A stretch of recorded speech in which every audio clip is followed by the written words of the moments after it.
Harry Fielding is one of the most well-known authors from the Enlightenment period, the 17th to 18th century.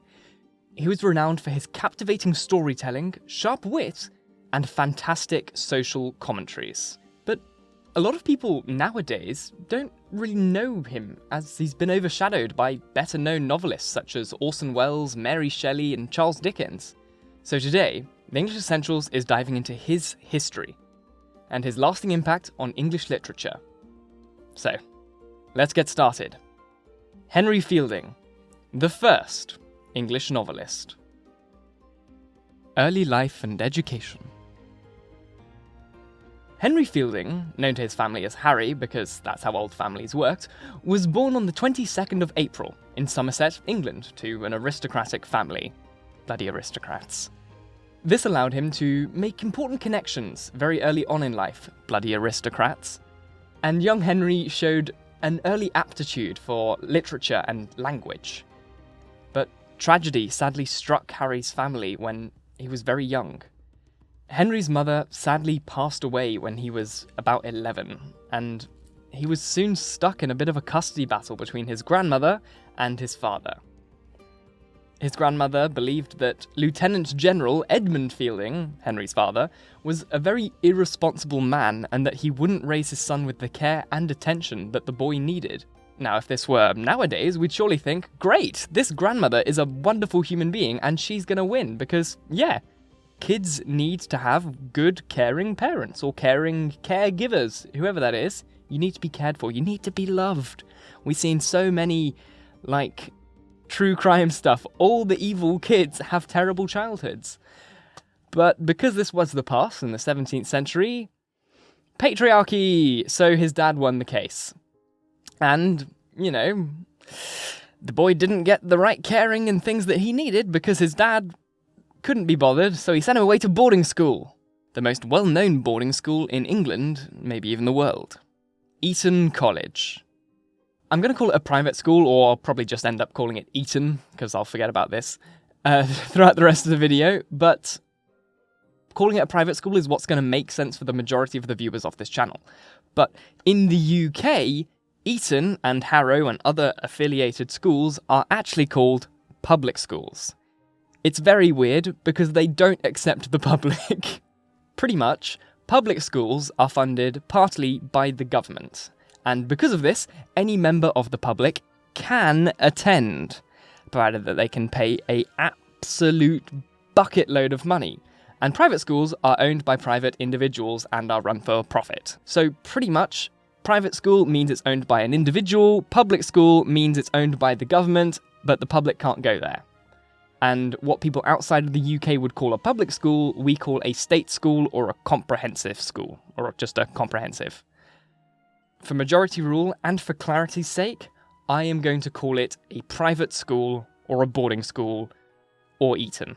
But just know that the UK is weird. Anyway, Eton is one of the most la-di-da schools in the UK, and out of 57 prime ministers, 20 went to Eton College. The school is seen as a breeding ground for the Tory party. F*** the Tories. And it was at this school that Henry Fielding made friends with one of the most influential prime ministers in English history, William Pitt the Elder. This friendship lasted all of Henry's life. At Eton, Fielding honed his literary skills and developed a deep appreciation for classical literature and drama. His time at Eton sparked a passion for writing and acting in Henry and led him to pursue a career in the arts. Now, the past was weird, and the aristocracy was even weirder, and looking at Henry, you wouldn't be wrong to guess that he was probably a Habsburg. I mean, look at that chin. Anyway, because the upper class was gross and they all married their cousins, Henry actually tried abducting his cousin Sarah Andrews to marry her. And after he was caught, he eventually had to flee the UK so that he wouldn't get prosecuted. He fled to Leiden in South Holland, the Netherlands, where he studied classics and law. He, however, had to return because he was too poor to support himself overseas. Once back in London, he started to write. Literary career and contributions. Fielding's literary career began in the early 1720s, when he moved to London and became part of the thriving theatre scene. He started to write plays, a series of comedies that really demonstrated his sharp wit and seriously criticised the government of Prime Minister Sir Robert Walpole. His first critically acclaimed play was Love in Several Masks, in 1728, which earned him recognition as a rising playwright. It apparently was really good. I've not seen it. If anyone has, let me know. His work was so well-renowned and so critical of the government that the Theatrical Licensing Act of 1737, an act which was created to control what plays could say about the government, is said to have been written as a direct response to Henry's works. Once the law was passed, political satire in theatre was pretty much impossible, forcing Henry to step away from the theatre, because that was what he loved doing, and he resumed his legal career in the UK, becoming a barrister. I don't know what you call that in the States, I'll have it on the screen somewhere. We call it a barrister. Fielding didn't have a lot of money, though, and his family often went through periods of poverty. Thankfully, the Fieldings were helped by Ralph Allen, a powerful benefactor who helped provide education for all of Fielding's children after his death. Nice guy. But just because Fielding stepped away from the theatre doesn't mean that he stopped writing. He continually wrote political satire, using many pseudonyms like H. Scriblerus Scrundulus and Captain Hercule or Hercules Vinegar, which I think are both f***ing hilarious. Can you imagine sitting down at a bar or going to a library somewhere and just asking someone, "Who's your favourite author?" "Oh, I'm a huge fan of Scribble McDoodle and Sergeant Ketchup." Banter. Pure banter. Henry gets a massive thumbs up from me. It's brilliant. Anyway, in the 1730s, Henry wrote for a leading Tory, conservative, political called The Craftsman, which was very anti-Sir Robert Walpole. His patron for writing was a childhood friend from Eton, MP George Littleton. Littleton, with his leader Lord Cobham, formed a party in opposition to Walpole, called the Cobhamites, which included William Pitt the Elder. Fielding continued to write for satirical political journals and started to write his first, what we would now call, novel, in 1741. In 1742, he published his first novel, Joseph Andrews, a satirical work that parodied the popular sentimental novels of the time, what he called a kind of writing which I do not remember having seen hitherto attempted in our language. It blended the two classical traditions of the epic, which was poetic, and the drama, pretty much theatres, and theatre plays and things like that. There wasn't really a novel, and a novel sort of blended these two mediums together. The novel received critical acclaim for its humour, realistic character portrayals, and social critique, establishing Fielding as a significant voice in English literature. Fielding then continued to write, and his most renowned work, The History of Tom Jones, a foundling, published in 1749, remains his magnum opus, his thing. I don't know. It's the earliest English work to be classified as a novel. The novel is a hilarious story of how a foundling, an infant abandoned by his parents who is then found by others, Tom Jones, comes into a great fortune. He navigates the complexities of love, morality, societal conventions. Fielding's ability to craft vivid characters, intertwine multiple plot lines, and weave together humour and drama solidified his reputation as a master storyteller. Social and political commentary. Fielding's works were not merely tales for entertainment. They also served as vehicles for social and political commentary. Throughout his writing, he fearlessly critiqued the corruption and hypocrisy of society, drawing attention to issues such as inequality, injustice, and moral decay. Fielding used humour and satire to expose the flaws of the ruling class and to champion the causes of the marginalised and oppressed. And he kind of cheated the system by making his work so satirical that if a member of Parliament were to take Henry Fielding to court over his writings, that the MP, Member of Parliament, would be far more embarrassed by the trial than the writing itself, allowing Henry to pretty much write whatever he wanted. In 1749, he founded and edited the Covent Garden Journal, a periodical that tackled various societal issues and championed the causes of the political and legal reform that was needed in the country.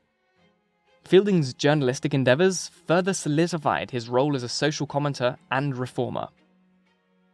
Legacy and lasting influence.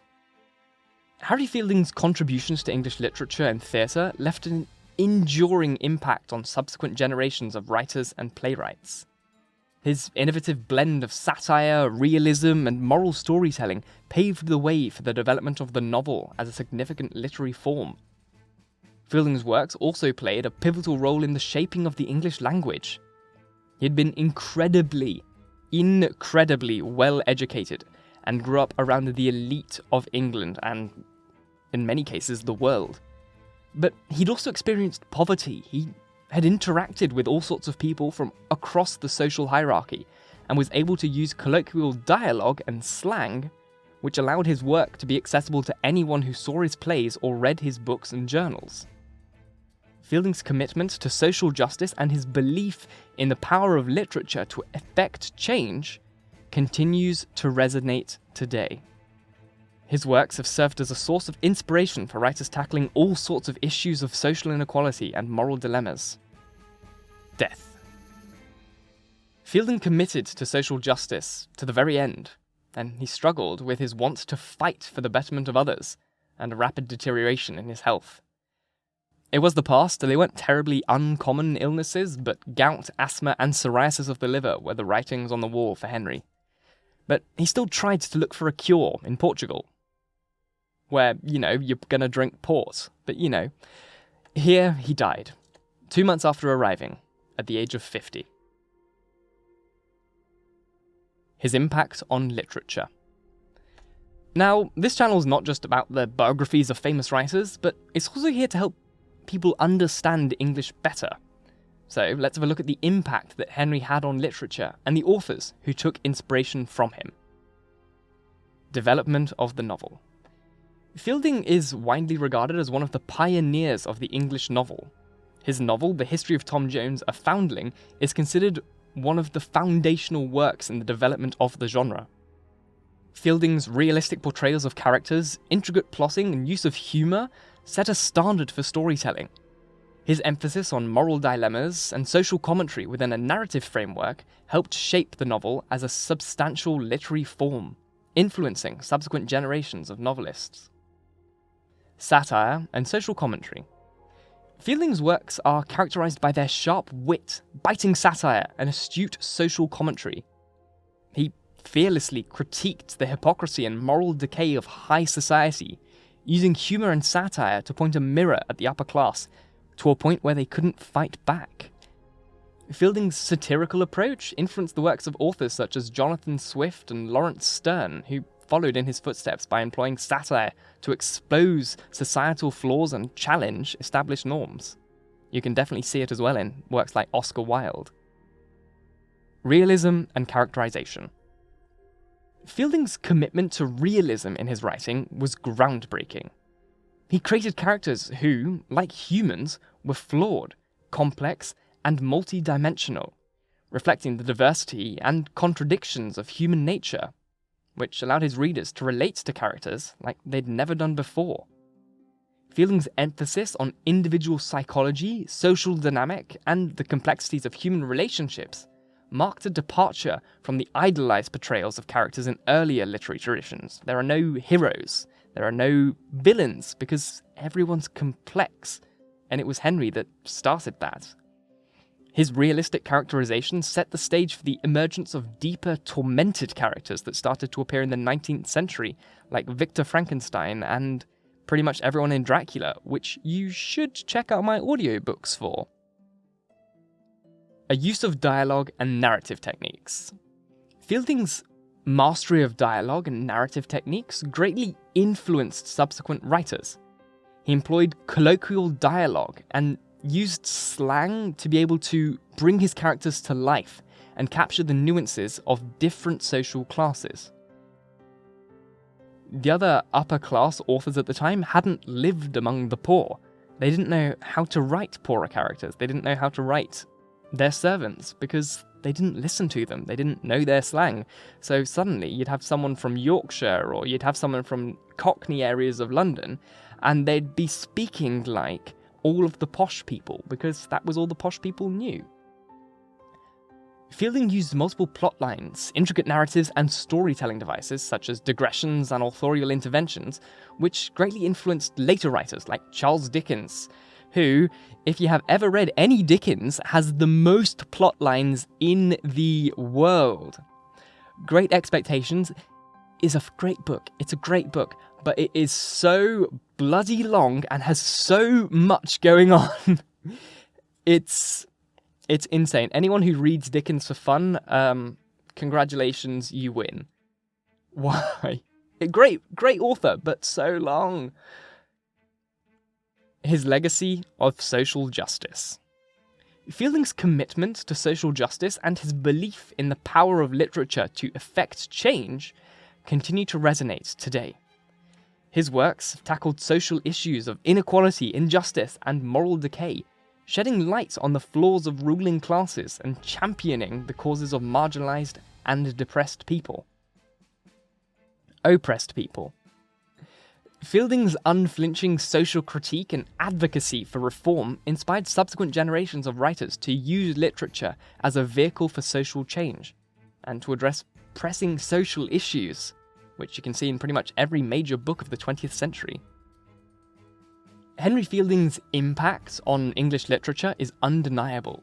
His contributions to the novel as a true form of literature, his satirical approach, his realistic characterizations, and his social commentary have left a lasting influence on later writers. Henry Fielding's innovative storytelling and his ability to merge entertainment with social critique solidified his place in history as one of the most influential British writers of all time. Thank you so very much for watching. Please like and subscribe and all that stuff, and if you liked this format, please let me know who you'd like to see next. I'd love to cover future authors, and yeah, let me know if you like the style of video as well. Once again, thank you, and I'll see you next week with more of your English Essentials.